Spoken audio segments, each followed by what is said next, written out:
Alerte. Alerte. Attention, ceci n'est pas un exercice. Une alerte à la population est en cours. Veuillez suivre attentivement les instructions.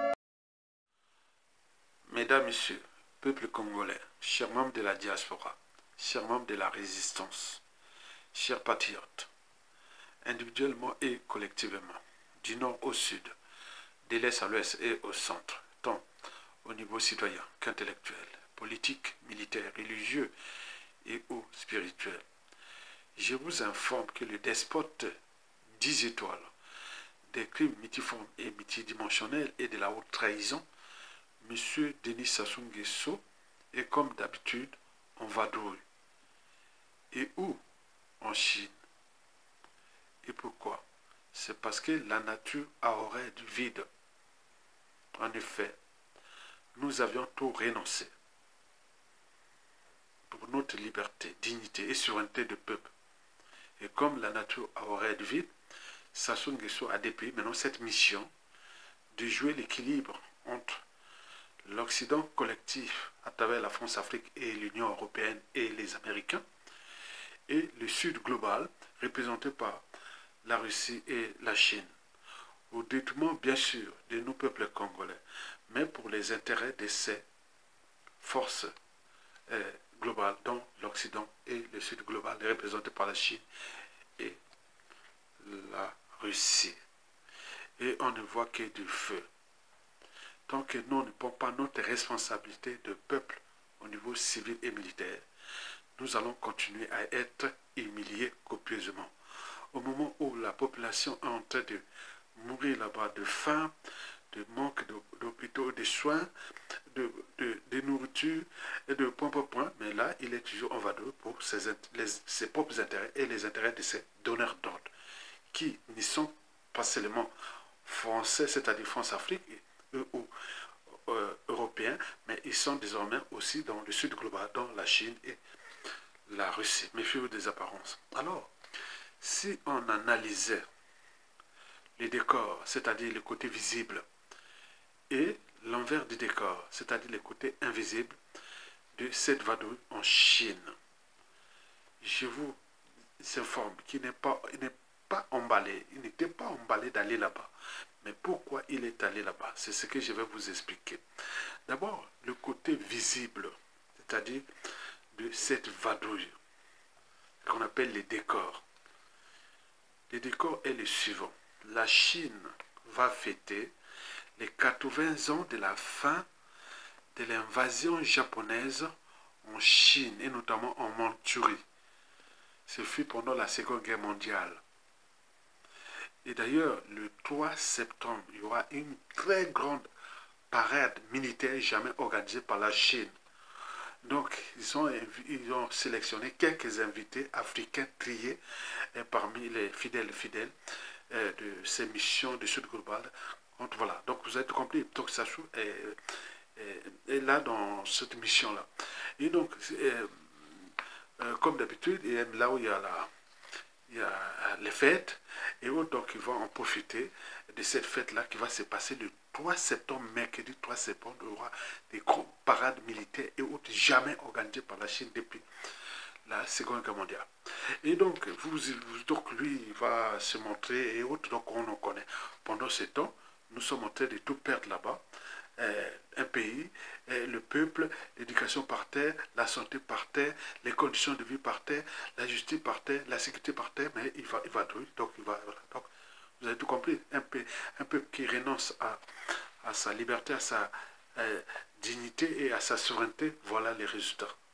Donc, des anthropologues, des politiciens, des intellectuels, des citoyens, tout, ils ont tout décrit ça depuis que lorsqu'un peuple ne prend pas ses responsabilités de se libérer, peine perdue. Donc nous sommes dans cette situation. Donc, la honte,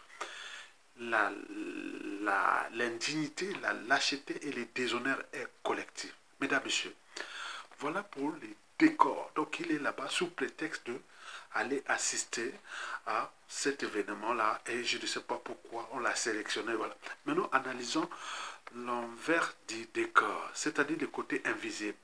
Sur ce point, sur ce ce cas, il y a 3 points importants à retenir. Pourquoi Sassou est là-bas? L'envers du décor, ce qui cache le côté invisible.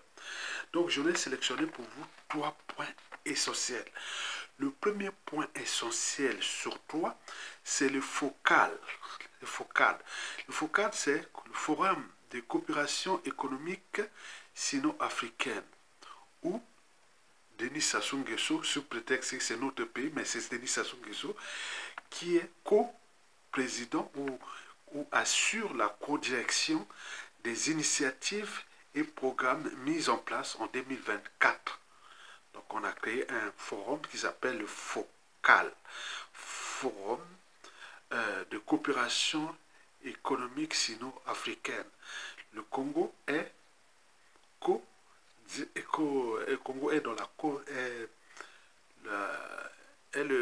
dans la co-direction des initiatives et des programmes mis en place en 2024. Or, c'est peine perdue.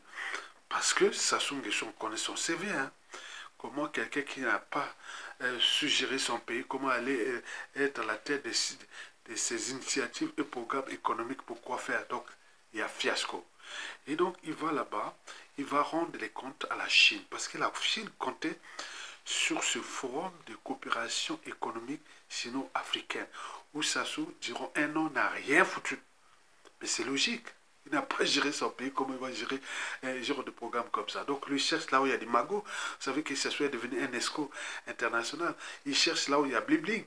Donc, il n'y a que pour le blibling et le magot qui cherche. Donc là, il va être engueulé là-bas. Pour ce premier point sur 3. Le deuxième point sur 3, c'est dans le questionnement. Parce que les Chinois se questionnent. Est-ce que Sassou Nguesso ne sera pas un proxy demandé par l'Union européenne, c'est-à-dire par la France-Afrique, et les Américains, c'est-à-dire l'Occident, pour infiltrer la Chine en Afrique, et notamment en Afrique centrale? Il y a là de grandes chances que Denis Sassou Nguesso va passer des très mauvais moments à se faire remonter les bretelles par son homologue chinois. Donc, on sait bien que Sassou joue le double jeu, donc on va voir ça dans ce cas-là. Mais ça, c'est le deuxième point sur 3. Enfin, le troisième point sur 3, c'est l'envers des décors des missions qu'on avait données à Sassou Nguesso. Bon, vous savez que les relations géopolitiques problématiques entre Denis Sassou Nguesso et la RDC ou fâchée n'arrangent pas les enjeux et les perspectives chinoises entre les deux Congos. Donc on voit que Sassou Nguesso est affaibli, on n'a plus rien à gagner avec lui, donc il va être engueulé, il y aura beaucoup de choses. Donc en réalité, il part en Chine en position de faiblesse. Donc il va être engueulé. Et donc on ne sait pas ce qui va se passer là-bas. Voilà pour l'essentiel du décor et de l'envers du décor de cette vadrouille-là. J'y reviendrai pour plus de détails.